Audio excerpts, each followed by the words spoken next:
Last year, I cried. Not because I wanted to, but because everyone else did. I did not want to feel left out, and I did not have to try too hard to make the tears come.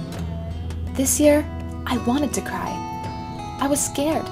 I felt alone. But no one else was crying. What would everyone say if I cried? I was a big girl now, a much bigger girl than last year.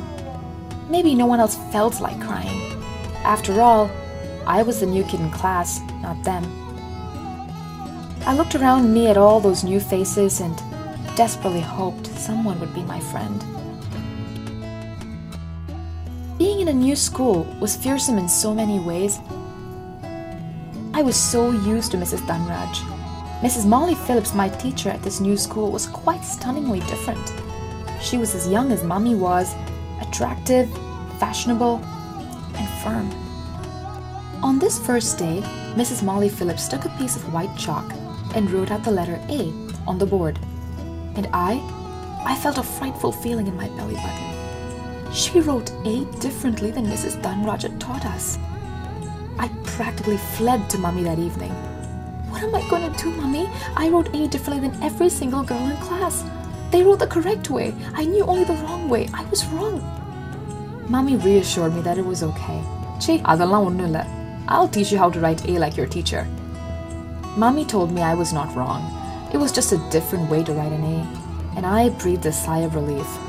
Although I couldn't quite understand how I could write differently than Mrs. Molly Phillips and not be wrong.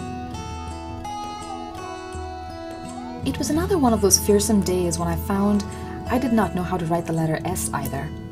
I held that pencil in my sweaty hands and struggled to write in script.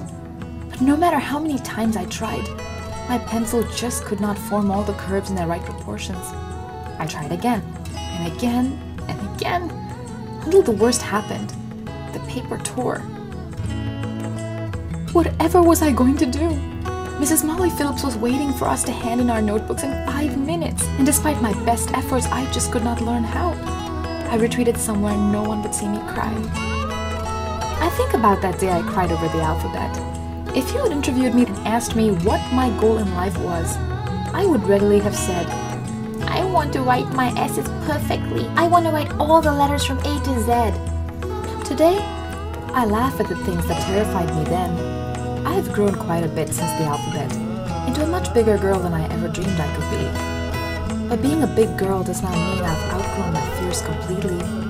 I ponder my more recent fears, and I remember the tears I shed over them.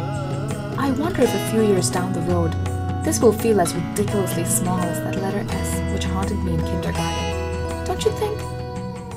I did not see it then, but I do now. The tender hands of my Father in heaven, wiping every one of my fearful tears and saying to me, this too shall soon pass. I am with you, even to the end of this age. Through many dangers, toils, and snares, I have already come. 'Tis grace that brought me safe thus far, and your grace will lead me home. Was your grace that brought me safe thus far, and grace will